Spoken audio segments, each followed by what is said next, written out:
ليه ما بنبدأش ولما بنبدأ ما بنكملش؟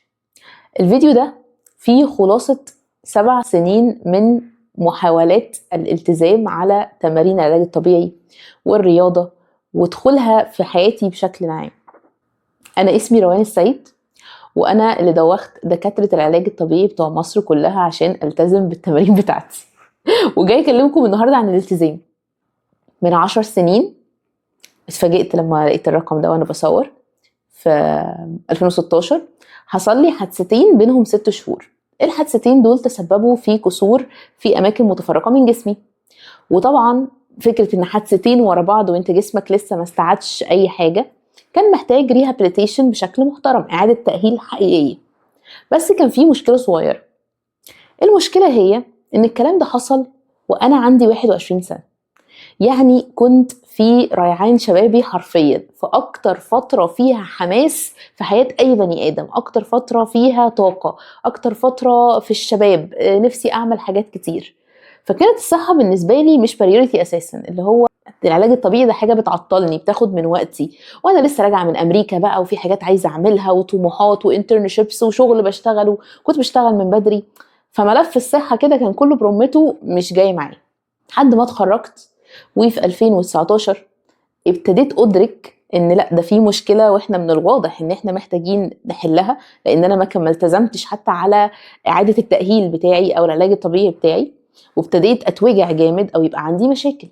فابتدت ساعتها من 2019 محاولات عديدة جدا إن أنا ألتزم بالتمارين بأشكال مختلفة، أروح أشترك في تمارين سباحة، أغير دكاترة علاج طبيعي، أروح أشترك في الجيم. الآن جت 2025 والحمد لله بقالي 6 شهور من شهر 8 اللي فات ملتزمة على الجيم وعلى فكرة الفتنس والرياضة في حياتي. فالفيديو ده أنا جاية أجاوب على سؤالين: إحنا ليه ما بنبتديش؟ وليه لما بنبتدي ما بنكملش؟ إجابة السؤالين دول أو الريسبي اللي أنا طلعت بيها دي جاية من مكانين. المكان الأولاني هو دراستي أصلا وشغلي ككوتش وكمعالج وكحد درس وفهم المخ بيشتغل إزاي والعادات بتتكون إزاي والسيستم بيتبني إزاي ومخاوفنا ودوافعنا وكل الكلام دوت. والجزء التاني ويمكن هو مش هقول الأهم بس هو يعني عامل أساسي، هو فكرة المحاولات الفاشلة الكتيرة جدا جدا جدا خلال ال7 سنين دول، اللي كل مرة كنت بتعلم فيها حاجة جديدة عن نفسي أو بعرف نفسي أكتر. فأول حاجة، إحنا ليه ما بنبتديش؟ عشان إحنا مش بنكون عارفين نجاوب على سؤال what's in for me. يعني لو سألنا أي حد معدي في الشارع هي رياضة مهمة، هيقولك يعني العقل السليم في الجسم السليم يا جدع، واضحة قوي. القراية مهمة والأكل الصحي مهم ورياضة مهمة. طب أمال لما هي مهمة إحنا مش عارفين نعملها ليه؟ عشان أنا مش عارف أجاوب هي مهمة بالنسبة لي أنا ليه؟ إيه اللي ليا أنا فيها؟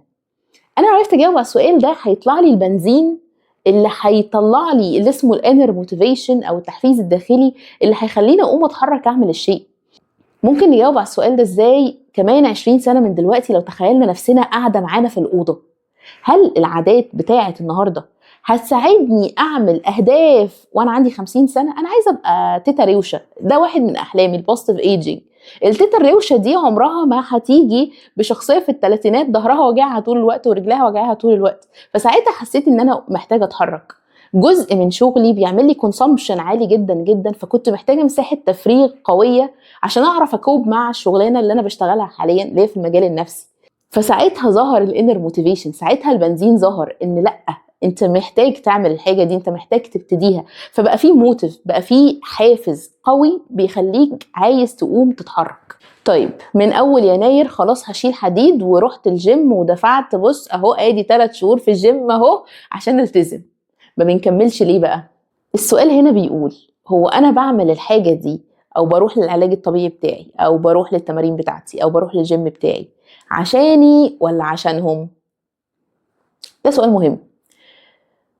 عشان في 2019 أنا رحت اشتركت في جيم في جيم في اسكندرية معروف وغالي، ودفعت 3 شهور عشان أجبر نفسي أول السنة أهو وإحنا عايزين نحط الرياضة هدف في حياتنا وبتاع، فيلا بينا نكمت ونجبر نفسنا في الكوميتمنت بالفلوس. وعادي جدا رحت شهر وما كملتش. بس انا كنت رايحه في الوقت ده عشان it was cool ان انا اكون بروح الجيم. عارفين الفكره دي، ان هو الله دي حاجه لطيفه ان انت تروح الجيم وتنزل منه ستوريز وبتاع. اللقطه هنا فين؟ اللقطه هنا ان انا احتياجي الاصلي هنا، في جزء مني حقيقي عايز يروح الجيم وعايز يلعب رياضه، ده حقيقي واصيل وبجد، وفي جزء تاني مش اصيل مش بتاعي. الجزء ده رايح احتياجه هنا الصوره واللقطه، الستوري، اللي تشيك ان، مش الاحتياج بتاع الصحه والفتنس والجسم الصحي والتمكين وكل الكلام دوت. طب ايه المشكله هنا؟ المشكله ان انا لما يكون احتياجي الاصيل بعيد عن الهدف الحقيقي اللي انا بعمله ما بكملش فيه، لان انا مجرد ما اخدت الستوري واخدت اللقطه خلاص كده شكرا، اهو الاحتياج اتملى، انا ايه اللي هيوديني جيم تاني؟ ما انا اخدت اللقطه اللي انا عايزاها. فدي بتحتاج سيلف اونستي او صراحه مع الذات. هو انا بعمل ده ليه؟ عشان اي هدف في حياتي يتحول لعاده كبيره بيحتاج يبقى ليه فيجن كبيره. يعني الواي الكبيره من كل اللي انا بعمله ده ايه؟ هل مجرد انا رايحه الجيم عشان كلنا اكيد الولاد عايزه تعمل فورمه والبنات عايزه تنحت بطنها، ده منطقي جدا ومفهوم، بس ماذا بعد ما خسيت وبطني اتنحتت؟ ايه اللي بعد كده؟ هي بقى دي الفيجن الكبيره، ان الفتنس مثلا او فكره ان انا جسمي يكون جسم رياضي او جسم قادر يساعدني اقوم بمهام حياتي. دي الفيجن الكبيره، دي اللي بتقدر تحول الهدف اللي انا بعمله او العاده اللي انا بعملها دي للايف ستايل، مش مجرد مايلستون صغيره انا يعني مستنيه الفينش لاين باي طريقه عشان احس فيها بالانجاز. والفيجن الكبيره دي مهمه عشان ما يحصلش حاجه اسمها outcome fixation، وده اكتر حاجه بتحبط الناس وبتخليهم ما يكملوش في اي حاجه ابتدوها، خصوصا لو ليها علاقه بالرياضه. يعني ايه outcome fixation؟ يعني انا مخي مش شايف غير الاوتكم الصغير اللي انا شايفه، اللي هي مثلا نحته البطن، ال 20 كيلو خسسان، العضلات اللي هتطلع في ايدي وفي جسمي. انا مخي مش شايف غير ده، ومخي لما بيبقى مش شايف غير ده، الاتنشن بتاعه رايح كله في الدايركشن ده، ما بيعرفش يشوف اي بروجرس انت بتعمله على اي اتجاه تاني. هو اي بروجرس بالنسبه له لا لا لا, لا انت لسه ما وصلتش، هينجلكت، مش هيشوفه، مش هيدركه، مش هيقولك انت بادي منين، او مش هيقولك انت اخدت قد ايه وقت عشان تعرف توصل للحظه دي، او مش بيعرف يشوف كل المايلستونز الصغيره عشان اوصل للهدف الكبير. هو مش شايف غير انت يا نجحت يا فشلت. طب انا مش عارف اوصل لان انا انسان طبيعي، هتمر عليا انتكاسات، هتجيلي ايام انا فيها داون، هتجيلي ايام فيها انا مش عارف اكمت، لان ده شيء انساني، غير كده احنا روبوتس طبيعي، هنضعف، هنعك شويه وهنرجع نعيد من اول وجديد وهكذا. لو انا عندي الاوتكم فيكسيشن دوت، انا ساعتها مش هبقى شايفه غير ان انا بفشل، مش هعرف اكون رحيم بنفسي او رحيمه بنفسي. عشان كده الفيجن الكبيره اللي هو انا بتحرك فين من الصوره الكبيره، البازل الكبير، مش الاوتكم الصغير بس اللي انا حاطه. دي اول حاجه تخلينا ما نكملش. طيب تاني حاجه ايه؟ التايم لاين القاسي. الخسسان في 3 شهور، اعملي التمرين ده 100 مره لمده شهر وشوفي النتيجه، 6 شهور مش عارفه من ايه. يعني انا بجد نفسي يعني الاقي اجابه للسؤال ده. هو مين ماسك لنا الساعه؟ يعني مين ماسك لي الساعه ان انا لازم احقق الحاجات دي في شهر ولا في 3 ولا في 6 مرحرحها على سنه؟ مين واقف ماسك لي الساعه في حاجه تخص صحتي انا اللي بختارها بمزاجي وعايزه اعملها؟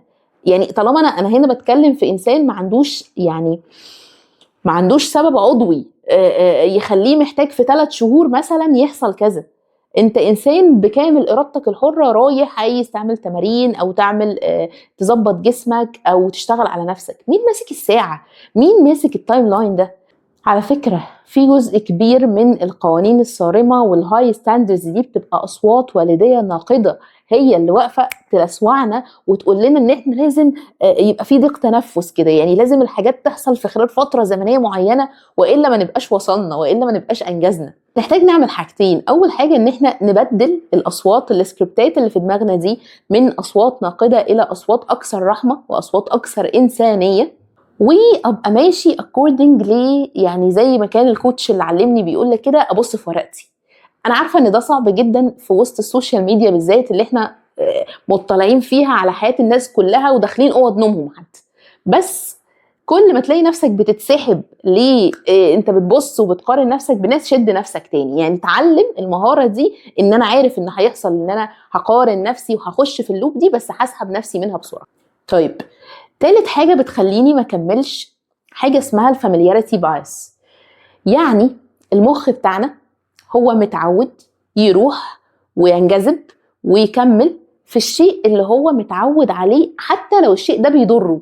هو ده، هذا ما وجدنا عليه آباءنا، ده اللي أنا عارفه، معرفش غيره. مين انت عشان تيجي تحط لي بتكة زر كده تقول لي يلا غير حياتك كلها في لحظة؟ مش هعمل كده، مش همشي معاك. المخ بيحب المألوف. احنا بقى محتاجين نعمل ايه؟ محتاجين نلاعب مخنا. يعني طالما يا عم انت بتحب الحاجة المألوفة والمعروفة، واي حاجة بالنسبة لك غريبة وجديدة هتترب منها وهتتوتر وهتقول لنا لا لا لا انا مش لاعب معاكم، فانا محتاج لما ادخل هدف جديد في حياتي وعادة جديدة لما تخص الرياضة make it enjoyable، خليها لذيذة. ليه اول يوم اكون رايح فيه الجيم او بعمل فيه التمارين اروح اشيل 10 كيلو وانا اصلا بيجنر؟ ليه اعمل كده؟ يعني ايه make it enjoyable؟ يعني تخلي الحاجات، نبتدي دايما بالتمارين الخفيفة البسيطة اللذيذة. لو انتي واحدة ست واول مرة تروحي جيم، روحي احضري كلاسز زومبا، رقص شرقي، ريلاكسيشن. ايه الفكرة من هنا؟ انا الفكرة من هنا ان انا بعود مخي. انا مش بقول له انا مش هنغير حاجة دلوقتي، احنا بنتعود على السيستم الجديد، وبنتعود على السيستم الجديد بحاجات لذيذة. طب ليه حاجات لذيذة؟ عشان المخ عنده مقياس اسمه ريورد سيستم. الريورد سيستم ده بيجي بعد اي ايفنت انت بتعمله او اي سلوك انت بتعمله، بيبتدي يقيس والله ايه الاخبار، السلوك ده لذيذ ولا مش لذيذ، انا انبسطت ولا ما انبسطتش. لو لقى السلوك ده لذيذ هياخد اشاره ويسجله عنده، يقول يبقى احنا كده في probability ان احنا نكرره تاني عشان احنا انبسطنا هنا. طب لو لقاه مليان مجهود وفرهضه، وانت رحت عملت تمرين او انت عملتي تمرين النهارده ونمتي بعدها شهر في البيت، مش هيكررها، مش هيزقك اصلا انك تعمليها. المخ ده اكتر عضو في جسمنا عايز يريح نفسه، يعني عضو ذكي جدا. محتاجه اشتغل على الريورد سيستم، ان انا اديله حاجات لذيذه عشان يبتدي يحب الحاجة دي. فابتدي اتعود على لبس الرياضة، واتعود على مشوار الجيم، واتعود على شكل الأجهزة. كل الحاجات دي يا جماعة بتتخزن في مخنا، كلها انبوتس بتخش وبتتسيتل. دي بيبقى ليها أوضة كده، أوضة اسمها أوضة الجيم جوه مخنا. فأوضة الجيم دي فيها والله الكلاس بتاع البيلاتس ده كلاس لذيذ، والكلاس ده مش عارفة فيه ايه. فابتدي احب الحاجة دي واقدم عليها، وتتحول شيئا فشيئا ان انا I get used، اتعودت ان انا اروح الجيم. فبعد كده هبتدي اروح للنكست ستيج بقى، طب ما تيجي نعلي، ما تيجي نبتدي مقاومة، ما تيجي نعمل كذا وهكذا. رابع حاجة بتخلينا ما نكملش لو بدأنا، هي ان احنا بنروح نطبق عملي على حاجة احنا مش عارفينها نظري. يعني ايه الكلام ده؟ يعني انا بروح ابتدي تمرين، حتى على فكرة لو تمرين علاج طبيعي، بروح التمرين وبنفذ او باكسكيوت شويه حركات بجسمي، بس انا مش فاهم هي الحركات دي بتفيدني في ايه. يعني التمرين ده بيشتغل على ايه بالظبط، بيشتغل على انهي جزء في جسمي، بيشتغل على انهي عضله في جسمي، وبيشتغل عليها ازاي. يعني انت عايزانا نبقى دكاتره علاج طبيعي وفيتنس كوتشز وترينرز؟ لا، لان عمرنا ما هنبقى كده اصلا بشويه معلومات. بس الفكره ان احنا لما بنفهم احنا بنعمل الشيء ده ليه وعشان ايه وبيشتغل على ايه جوه الجسم، ده بيشغل اللوجيكال ريزنينج، المنطق. فالمنطق صعب يحصل له، يو كانت بيت منطق، يعني ما تقدرش تبيت المنطق. حتى لو مخك هيعطلك هيكعبلك، هيبقى فيه كده جزء انا فاهم ده بيحصل ليه، فده بيزود الموتيفيشن بتاعي اني استمر في الشيء اللي بعمله. ده ممكن يحصل باكتر من طريقه. ممكن يحصل عارفين الليبلز اللي بتبقى موجوده على الاجهزه في الجيم، بيبقى مكتوب عليها اصلا التمرين الصح تتعمل ازاي، وده بيشتغل على انهي مصل. ده اضعف الايمان. انا ممكن اخش على اليوتيوب اسال هو الجهاز ده بيساعدني في ايه، ممكن اسال الكوتش اللي واقف في الجيم، ممكن اسال الدكتور اللي بيعالجني. الجزء بتاع الإديوكيشن ده النظري مهم جدا، لأنه بيشغل المنطق وبيبوش مي إني أكمل. عندنا جزء تاني كمان مهم في التعليم، ألا وهو اسألوا أهل الخبرة. أنا بحب جدا جدا جدا الاستعانة بالناس اللي فاهمة الحدوتة، ودول على فكرة احنا ممكن نلاقيهم بسهولة في الكوميونيتي بتاعنا أصلا، في دوائرنا اللي حوالينا. إن بروح أسأل أهل الخبرة من أين تؤكل الكتف، بس بختار حد انا اثق في رايه، انا شايفاه trusted person، اقدر اخد منه المعلومه بشكل اثق فيه، وبقول له والله الكيس بتاعتي بالمعطيات الحاليه بالهدف اللي انا عايزه اوصل له ايه انسب شكل ليها، الشيء ده هيفيدني ولا لا. الكونسلتيشن او المنتورشيب دي او الاستشاره دي ممكن تفرق عليا شغل عشوائي كتير او محاولات عشوائيه كتير انا ممكن اعملها بحد عارف الاندستري وعارف من اين تؤكل الكتف، فهيساعدني. خامس حاجه تساعدني بقى هي ان انا عشان اكمل في شيء انا لازم اكون عارف الليرنينج باترن بتاعي، يعني نمط التعلم بتاعي. انا بتعلم، بنجز، بجيب اجوان امتى وازاي، لان احنا مش شبه بعض. في بني ادمين تمرينتهم احسن تمرينه في حياتهم ممكن تحصل في البيت بالادوات بتاعتي لوحدي بالتوقيت بتاعي بمزاجي قدام اليوتيوب او قدام ابلكيشن موبايل ابلكيشن فاتحه وبتمرن. وفي حد تاني لا، انا عايز اروح امشي اعمل التمارين بتاعتي بره او الدورز.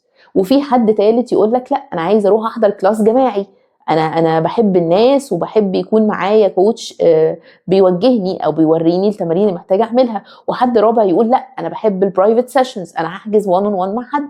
فاحنا مش شبه بعض، فانا محتاجه اكون عارف او عارفه هو ايه الليرنينج باترن بتاعي، عشان ده اللي هيساعدني اكمل على فكره. لان انا لما ببوش ماي سيلف عكس النمط بتاعي وطريقتي مش هكمل في الشيء. طيب لو انا مش عارفه الليرنينج باترن بتاعي اعمل ايه؟ اعمل ريفلكشن وارجع كده لاخر مره اتعلمت شيء، او المرات اللي انا اتعلمت فيها عاده جديده او اتعلمت فيها شيء جديد يخص صحتي، كانت ايه هي الحاجات اللي بتساعدني. لو عملت الريفلكشن دوت هيظهر لي هنا ايه العوامل المساعده اللي لما بتبقى موجوده في المعادله انا بتحرك احسن، اللي لما بتتواجد انا بنجز او بتحرك او بكمل في الشيء. انا الجيم بالنسبه لي مثلا مش مجرد روحه، ده معناها ان انا بنزل من البيت بشوف الشمس، بعمل اجتماعيات وبشوف بني ادمين وبتكلم مع ناس. ففي لايرز كتير بقت متحمله على لاير الجيم، دي لوحدها بتميك مي موتيفيتد ان انا انزل، ان انا عايزه اتحرك. وكل حد فينا عنده الحته دي، كل حد فينا بيبقى عنده الموتيفيشن سيستم دوت، ايه الحاجات اللي لما بتبقى موجوده في المعادله انا ببقى حابب المشوار دوت، ببقى عايز اعمل الحاجه دي. اخر بقى نقطه بتعطل الناس او تخليهم ما يكملوش واللي ممكن نقدر نستخدمها كويس جدا بس لو عرفنا نستخدمها صح ازاي، السوشيال ميديا. واحنا ليه يا جماعه لما بنعدي قدام محل قهوه طاحن قهوه ريحتها حلوه بنروح نطلب كوبايه قهوه؟ هي السوشيال ميديا بقى عندها تأثير سحري خطير لو عرفنا نستخدمه صح، يخلينا نتحرك.